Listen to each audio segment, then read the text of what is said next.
des petits échanges intéressants, je trouvais, là, sur le chat, sur lequel tu vas pouvoir réagir en quelques minutes. Est-ce qu'une personne qui répond de façon fluide à une question, ça signifie que l'hypnose, elle est légère? Et du coup, il y avait quelqu'un qui réagissait sur le fait que c'est le résultat qui importe, pas la profondeur de transe. Oui, oui, évidemment que c'est le résultat qui importe. Alors ça dépend ce qu'on fait, hein, parce que si on fait bah, en cabinet, oui, c'est le Du coup, résultat ça te qui fait deux importe. questions, hein, mais Ouais, c'est le résultat qui importe, mais ça veut pas dire. Enfin, quand on dit c'est le résultat qui importe et pas la profondeur de transe, on dit deux choses différentes. C'est le résultat qui importe, mais la profondeur de transe n'a pas aucune importance. Et d'ailleurs, très souvent, le résultat peut quand même dépendre de la profondeur de transe. Ça dépend sur quoi. C'est-à-dire qu'il y a des tas de choses qu'on peut faire sans hypnose, et souvent on dit on peut tout faire sans hypnose. C'est pas vrai. Il y a des choses qui nécessitent de l'hypnose. Et très souvent, c'est-à-dire qu'on peut faire des tas de choses sans hypnose, mais ça ne veut pas dire que tout peut être fait sans hypnose. Il y a des changements qui ne peuvent être obtenus pas que avec l'hypnose, mais globalement, c'est une des méthodes, une des rares méthodes qui peuvent atteindre certains leviers, clairement, clairement. Pas tout, mais il y a certaines choses qui appartiennent vraiment au champ de, précisément compétences de l'hypnose. Pourquoi? Parce qu'elle arrive à atteindre certains leviers par la profondeur. C'est-à-dire que moi, très très souvent, il y a des gens que j'arrive pas à aider, où c'est poussif, où c'est laborieux. Euh, et je me dis, tiens, allez, on va passer une séance où on va quand même s'attarder plus sur l'approfondissement. On approfondit et hop, ça dépote. On va beaucoup plus vite. Donc en tout cas, moi je fais partie de ceux qui pensent que, pas toujours, pas systématiquement, on peut faire des tas de choses en hypnose légère, mais que parfois la profondeur peut faire une différence, atteindre des leviers vraiment plus profonds, plus efficaces, et surtout la profondeur permet plus de maïotique, c'est-à-dire plus l'hypnose est profonde, moins il y a besoin d'être thérapeute, c'est-à-dire moins il y a besoin d'administrer des choses à l'autre. Euh, Vraiment, plus l'hypnose est profonde, plus il va pouvoir se passer une expérience vraiment autonome, forte, et qui va vraiment générer des changements. Alors, ouais, c'est une grosse généralité, mais parce que en fait, il y a des gens chez qui on a l'impression que l'hypnose n'est pas profonde, mais elle est spontanément très profonde. Donc il y a vraiment des gens qui contredisent ça, mais c'est compliqué à mesurer.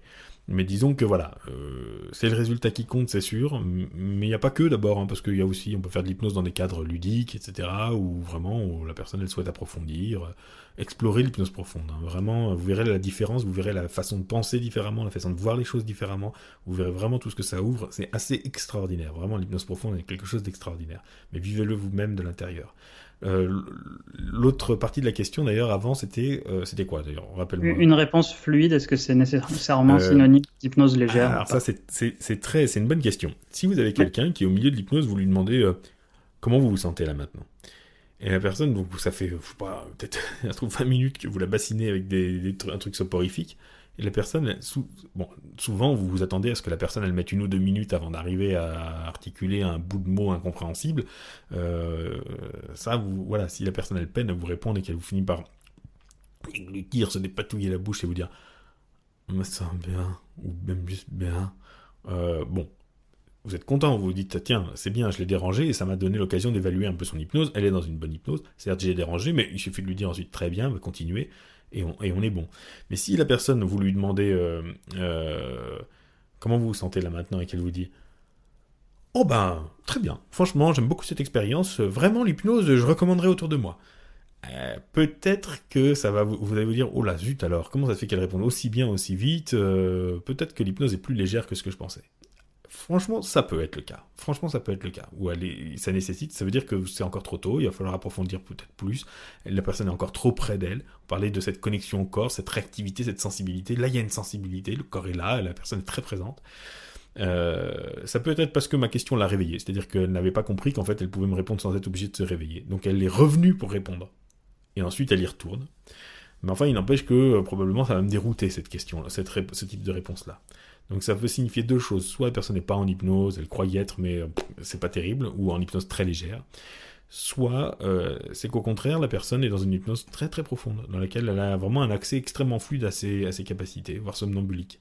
En ce cas-là, ça veut dire qu'elle s'en souviendra pas au réveil. Franchement, c'est quand même moins souvent le cas. Hein. Soit c'est aussi qu'elle a tout simplement gardé une bonne oralité durant toute la séance. Elle n'a pas eu de paralysie spontanée, d'anesthésie de la bouche et des organes de l'oralité. Ça arrive notamment quand on fait une induction par questionnement. Quand on continue de garder un contact et de questionner la personne assez abondamment durant toute la séance, elle peut développer des hypnoses très profondes, vraiment très profondes. C'est-à-dire être vraiment complètement coupée de l'extérieur et complètement ailleurs, faire des hallucinations, des régressions, tout ça. Et pourtant, du coup, elle n'a jamais cessé de pouvoir bien parler, et même peut-être de mieux en mieux. Alors en ce cas-là, plus les questions, elle peut devenir de plus en plus loquace, même parfois. Et puis bon, vous avez des personnes, c'est comme ça. Dans l'hypnose, elles sont bavardes. Il y a vraiment des gens qui sont très bavards en hypnose. Et il y a deux façons d'être bavard en hypnose, hein. Une personne qui vous dit... vous leur demandez comment c'est, puis la personne fait ah c'est très bien, c'est très bien. Non, franchement, je pensais pas en venant, quand j'ai pris rendez-vous, je pensais vraiment pas que ça serait si sympa, mais vraiment vous m'inspirez beaucoup bien confiance, etc. Vous voyez que la personne elle est bavarde, mais elle sort de l'expérience. Alors que si la personne elle est bavarde, elle vous dit ah c'est très bien, vraiment vraiment. Là par exemple je sens plus mes jambes, c'est extraordinaire. Là, j'essaie de les bouger, je les sens pas. C'est fou quand même, non? Regardez mes bras, c'est pareil. Ah le bras droit j'arrive un peu à le bouger, mais le bras gauche plus du tout. Alors là vraiment c'est incroyable. Regardez mes yeux, ils sont fermés, j'arrive pas à les ouvrir, c'est quand même dingue. Moi j'entends votre voix, mais j'arrive pas à entendre le reste, c'est dingue. Je serais incapable de vous dire combien de temps ça a écoulé depuis le début. Incapable. Donc là vous voyez que la personne parle beaucoup, mais ce qu'elle décrit, ben, c'est des preuves qu'elle est dans une bonne hypnose. Donc tant mieux, quoi, elle vous le sert sur un plateau. Donc c'est rarissime, hein, mais ça peut arriver. Mais ça peut être très très déroutant quand on accompagne quelqu'un. Avec les enfants, notamment les petits-enfants, faire attention parce que souvent ils ont aucun problème à parler dans l'hypnose comme s'ils étaient réveillés, hein. Il y a beaucoup beaucoup moins cette nuance. Donc ça peut être très déroutant aussi. Donc là, encore une fois, je suis désolé de ne pas pouvoir faire une réponse beaucoup plus catégorique et systématique. Mais disons que dans beaucoup de... Qui peut le plus, peut le moins. Gardez ça vraiment à l'idée. Qui peut le plus, peut le moins. Si vous avez un doute sur la profondeur de l'hypnose, remettez une couche. Vraiment, quand même, si vous faites de l'hypnose, la valeur ajoutée de ce que vous faites, c'est que la personne soit en hypnose. Elle arrive avec une façon de fonctionner et une façon de penser qui ne fonctionne pas. Qui ne suffit pas à l'aider. Donc il va falloir l'amener. Soit il va falloir lui amener des choses qu'elle n'avait pas, des éléments, des idées, des conseils. Moi, ça, c'est pas mon boulot. Soit je vais l'amener dans un autre état où elle va pouvoir accéder à des choses qu'elle n'avait pas en elle. C'est-à-dire, soit il va y avoir un truc nouveau, mais qui vient de moi, soit il va y avoir un truc nouveau, mais qui vient d'elle. Donc moi, il faut que je l'amène à un autre endroit en elle. Mais si c'est pour lui faire un boulot avec elle-même dans le même état dans lequel elle était, il y a de fortes chances qu'on arrive sur les mêmes impasses, qu'on ait les mêmes schémas, qu'on n'ait pas de insight, qu'on n'ait pas de quelque chose qui se produise, qui soit vraiment de l'ordre de l'émergence de quelque chose qui peut vraiment être un levier de changement. Donc bref, travaillez l'hypnose. Et si vous avez des doutes sur la question de la profondeur, vivez-la vous-même. Bien. Je pense qu'on va quand même terminer là-dessus, sauf s'il y avait des réactions par rapport à ça. On pourrait toujours prendre 2 minutes pour continuer un peu là-dessus, mais je pense que j'aurais quand même du mal à aborder un thème complet à cette heure-ci. Donc on en est où là? Qu'est-ce qu'il y a? Dis-moi, raconte-moi un petit peu ce qui se passe au niveau du chat. Bah justement, on disait, on te demandait si tu pouvais définir la profondeur de transe, mais je pense que ça, t'en as pour un demi-live. Ouais, alors je vous renvoie pour ça dans le tout premier qu'on a fait. À la fin, on parle d'abord on parle de profondeur à plusieurs moments et on parle notamment, on me demande qu'est-ce que l'hypnose. Et c'est une vaste question, mais je donne une réponse quand même avec laquelle je suis encore plus ou moins d'accord aujourd'hui. Donc ça risque de pas durer. Profitez-en, allez-y rapidement. Et je pense que l'idée de profondeur peut être. Et d'ailleurs non, il y a même un autre moment où on m'a posé cette question. Donc je pense que vous allez trouver des réponses. Notamment j'ai parlé du côté multidirectionnel de la profondeur d'hypnose.